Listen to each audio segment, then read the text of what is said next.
वाजलेत रात्रीचे 2:30. शूट याच्यासाठी करते आहे की बऱ्याच जणांना असं वाटतं की माझं जे काही बाळ आहे ना ते खूपच शांत आहे आणि तुला दिवसभर काम कसं करायला देतं आणि तू सगळं काम किती व्यवस्थित आरामात करते. माझं बाळ तर एवढं रडतं तेवढं रडतं. आता दाखवते. रात्रीचे 2:30 वाजलेत आणि आमचं काय चाललं आहे दिसते. कशी टुकू बघते.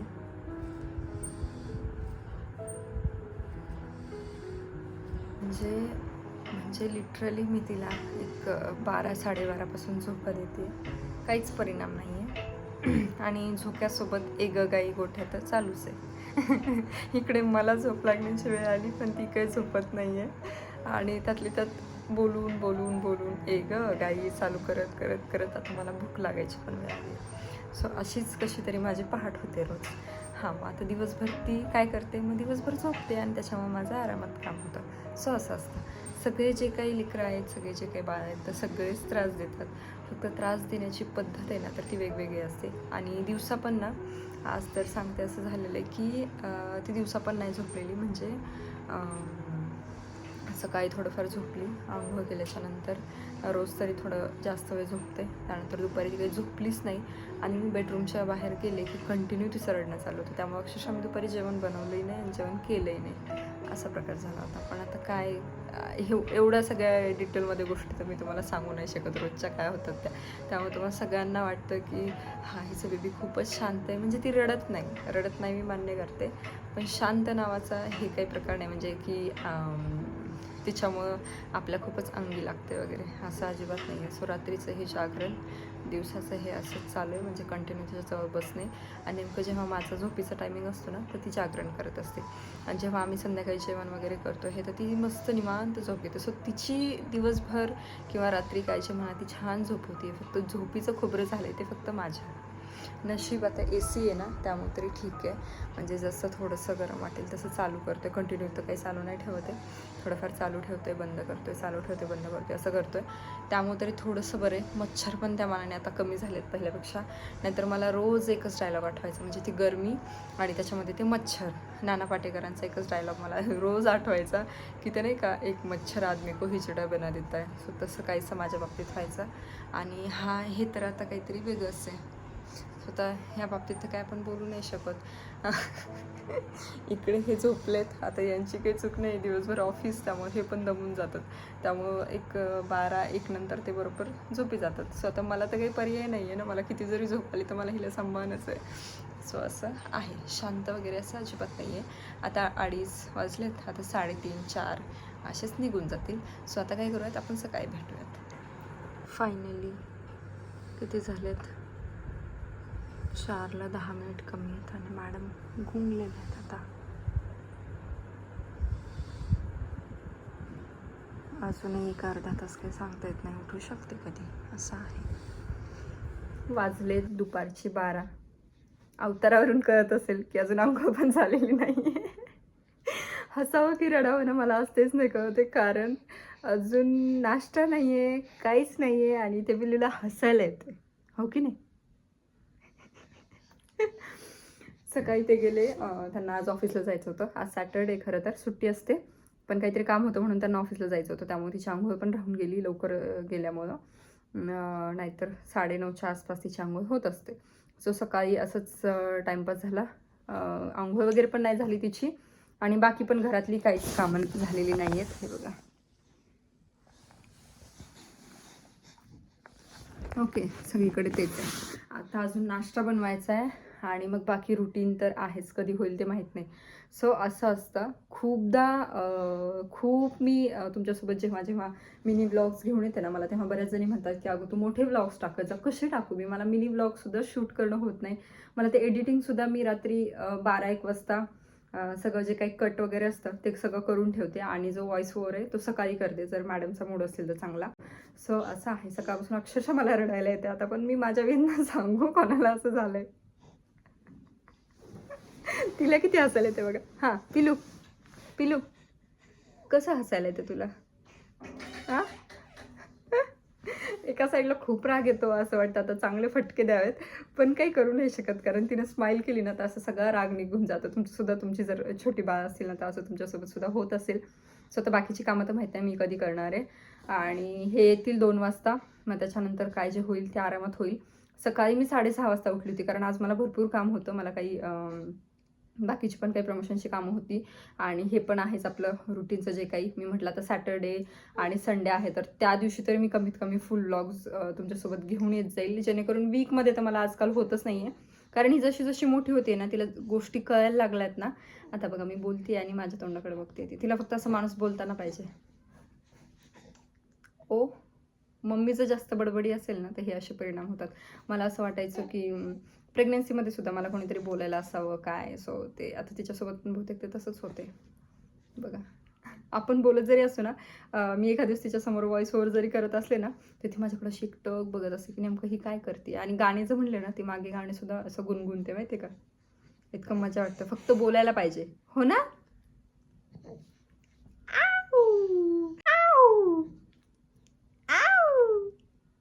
कसं होते, कसं होते मग मला त्रास देऊन कशी मज्जा येते स्वतःला. हा एक गाई गोठ्यात पिल्लूला दूध दे वाटीत, पिल्लूची वाटी मांजर चाटी, मांजर गेली रागान, तिला खाल्लं वाघान. A few moments later. एक गाई गोठ्यात बाळाला दूध दे वाटीत, बाळाची वाटी मांजर साठी, मांजर गेली रांगान, तिला खाल्लं वाघान. बाळ मामा म्हणलं तो अस्वल मामा पोळ्या करतो, एक पोळी करपी दुधा संगे वरपी, तू लागे कडू बाळाले रडू. फायनली मला माझ्या प्रयत्नांना यश मिळालेलं आहे आणि ती गाढ झोपलेली आता. हा फक्त ना एक दिवस मी तुमच्यासोबत शेअर केला. असे भरपूर दिवस आहेत जे की माझ्या आता लाईफमध्ये चालू आहेत. सो तुम्ही इमॅजिन करू शकता की कसं कसं चाललं आहे सध्या. तिला बघत बघत ना इथे रूमसुद्धा क्लीन झालेली आहे. सो हे एक काम तेवढं झालं हिला बघत बघत.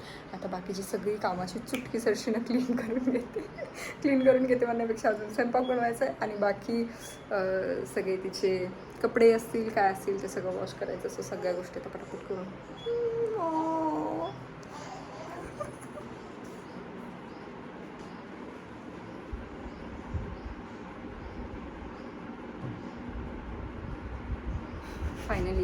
फायनली आवरून झालेलं आहे. मी फ्रेश झाली आहे महत्त्वाचं म्हणजे.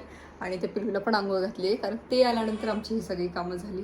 जोपर्यंत ते ऑफिसमध्ये होते तोपर्यंत काहीच नाही, आम्ही रिलॅक्स बसलेलो जसं मी तुम्हाला दाखवलं. आणि त्याच्यानंतर मग थोडंसं काहीतरी बनवलं खाल्लं, त्यानंतर फ्रेश झाले, पिल्लूला आंघोळ घातली आणि सगळ्या गोष्टी आता झालेल्या. एका जागेवर आहे तरीसुद्धा असं आहे माहीत नाही आता तिच्या रांगायला लागेल, पळायला लागेल किंवा माझे काय हाल होतील का हो.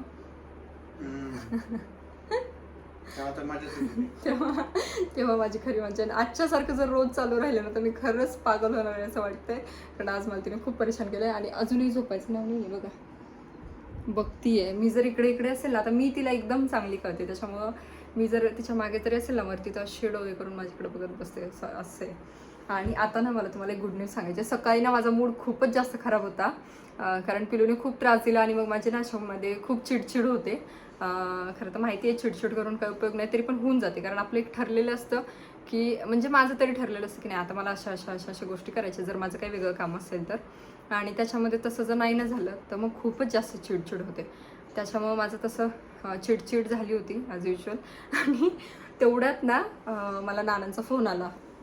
मला नानांचा फोन आला की काय म्हणतो मला भाई आला होता. मग मी हिला काहीतरी झोपवत होते वगैरे. मग परत मी फोन केला आणि त्याच्यानंतर काय गुड न्यूज तर ते मला त्यांनी सांगितलं. आणि त्याच्यानंतरची माझी चिडचिड वगैरे सगळं आहे ना ते सगळं निघून गेलं. इतकं भारी वाटलं ना, कारण ह्या गोष्टीच्या मी खूप दिवसांपासून वाट बघत होतो. खूप दिवसांपासून म्हणजे ही गोष्ट जेव्हा होणार आहे तेव्हाच होणार होती. त्यात काही वाट बघण्यात काय अर्थ नाही. पण एक असतं ना की लास्टला आपण एवढी वाट बघतो, जसं माझ्या वेळेस पण झालं. सो आता तुम्हाला कळलंच असेल की नेमकं काय झालं आहे. तर माझ्या ज्या छोट्या नणंद आहेत म्हणजे छोटी दिदी, सो त्यांना आज मुलगा झालेला आहे. सो छान वाटतंय. आणि सकाळी ही बातमी कळली म्हणजे 12च्या आसपास वगैरे असं कळलं मला. सो भारी वाटतं एकदम. आणि एकदम मूडच चेंज झाला माहिती आहे का. मला असं झालं तुम्ही कोणाला फोन करून सांगून कोणाला नको, पण असं की हां नानांनी सगळ्यांना ऑलरेडी सांगितलंच असेल, मग मी कोणाला परत फोन करू. मग मी नानूला फोन केला, नानूला सांगितलं, आईला फोन केला, आईला सांगितलं छोटी दिना मुलगा झाला छोटी दिना. एवढं भारी वाटलं. आणि त्याच्यानंतर मग परत म्हटलं चला माझ्या अजून एका नंदीला फोन केला. त्या म्हटलं बघ ती मला माहिती आहे, पण तरी पण मग त्यांच्यासोबत बोलत बसले असं तसं. सो मागे मी गेले होते ना त्यांच्या घरी, तर त्यांना त्यांच्याच डिलिव्हरी झाली आणि त्यांना झालेला मुलगा. सो आत्ता आम्हाला असं झालं की आम्ही कधी जाऊ. पण जसं मागे तुम्ही बघितलं ना की आम्ही जेव्हा गेलो ना, पिल्लू, मी आणि हे, तर तेव्हा त्या होत्या गावी. पण त्यांचे मिस्टर म्हणजे जे दाजी आहेत ना, तर ते आर्मीमध्ये असतात. त्याच्यामुळे मग आता त्यांना अहमदाबादला शिफ्ट व्हावं लागले 9व्या महिन्यामध्ये. सो आता तिकडेच आहेत त्या. आणि आता पिल्लूला घेऊन लांबचं ट्रॅव्हल बघूया आता कसं होतं आहे. काय अजून काय मी ठरवलं नाही की कोण कोण जाणार आहे काय कसं. पण एक्सायटेड आहेत खूप बेबीला बघण्यासाठी. आणि त्यांचं बघून ना मला माझे दिवस आठवले. जेव्हा डिलिव्हरीचा टाईम होता ना, तेव्हा जायच्या वेळी मी अजिबात घाबरलेले होते. पण त्याच्यानंतर जेव्हा डिलिव्हरी झाली आणि त्याच्यानंतरचं ते पेन आणि ह्या सगळ्या गोष्टी खूपच म्हणजे भयानक आहेत. आणि मला ते आठवल्या ना तरी आत्ता पण कसं तरी होतं. म्हणजे बाकी जरी कोणाच्या बाबतीत जर असं होत असेल ना, म्हणजे कोणाचं जर सी सेक्शन झालं तर नॉर्मलचा पण त्रास होतोच. पण सी सेक्शन झाल्यानंतरचा जो काही त्रास असतो तो मला माहिती आहे. त्याच्यामुळं मला असं वाटतं की कोणाचं सीझर होऊ नये. आणि नेमकं दीदींचं सी सेक्शनच झालं. सो मला तेव्हाच्या गोष्टी क्लिक झाल्या माझ्या की नेमकं कसं कसं होत होतं. पहिले 2 दिवस तर जागचं हलता येत नव्हतं. आणि आपण खूपदा म्हणतो ना की बेबी हातात आल्यानंतर सगळा त्रास विसरून जातो वगैरे. पण खरं सांगू असं काहीच होत नाही. हे फक्त म्हणण्यासाठी असतं. त्रास होत नाही असं होत नाही. पण आपण ज्या काही त्रासातून गेलेलो असतो ना, तो कुठंतरी कारणी लागल्यासारखं होतं किंवा असं आपण म्हणू शकतो. सो असं आहे. पण तरीसुद्धा तो एक टाईमच वेगळा आहे. आणि ते फक्त ना एक लेडीजच सहन करू शकते असं मला तरी वाटतं. गेलंय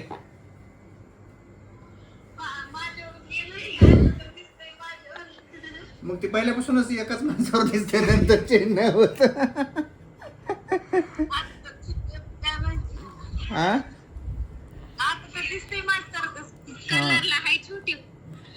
पण हे कसं कळतंय नेमकं कळलंच नाही मला. कारण आता ही पण जन्मली होती का ती मॅडम, ती म्हणलेलं लगेच तुझ्यावर गेलं तर तेव्हा तर आपल्याला काय कळत पण नव्हतं. ती चेहरा पूर्णच वेगळा दिसतोय. म्हणजे जन्मला कळत नाही ना की नेमकं कुणावर गेलाय काय. हा का तिला आवडत नाही की दिसती म्हणून नको. थांबून बघू दे आम्हाला पण. दाजींसारखी दिसायला पाहिजे. हा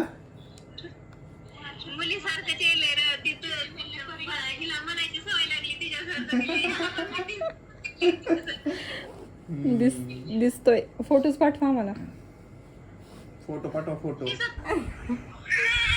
बरं बाळ दाखवा मला. बाळ दाखवा मला.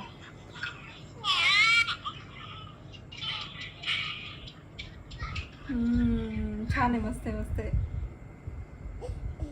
एकदम लांब नाक आहे हो. लांब नाक आहे ना एकदम. हा अगोदर सकाळी थोडंसं दिलं ना काहीतरी चहा बिस्किट हे असं, नाही तर परत नाश्ता, त्याच्यानंतर जेवण. आणि जेवणानंतर ते ह्याचं पाणी असतं ना, अजवाईन काय बोलतो त्याला? अजवाईन जिरे. जिरेच. जिरे नाही बोलत. ओवा. ओव्याचं पाणी त्यानं पण पोट साफ होतं ना. खरं तर ना 4-5 दिवस झाला आम्ही खूप एक्सायटेड होतो की म्हणजे बेबी कधी येणार. आणि आज सकाळी नानांचा फोन आला आणि त्याच्यामध्ये त्यांनी सांगितलं की दीदींना बेबी झाले म्हणून. आणि इतकं आनंद झाला तेव्हा.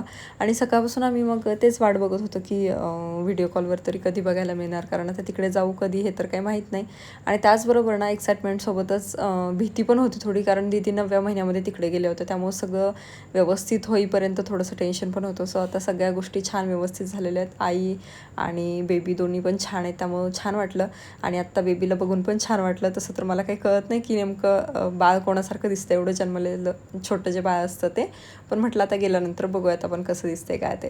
सो चला आजचा छोटासा व्हिडिओ इथे सेंड करते. कसा वाटला ते मला नक्की सांगा.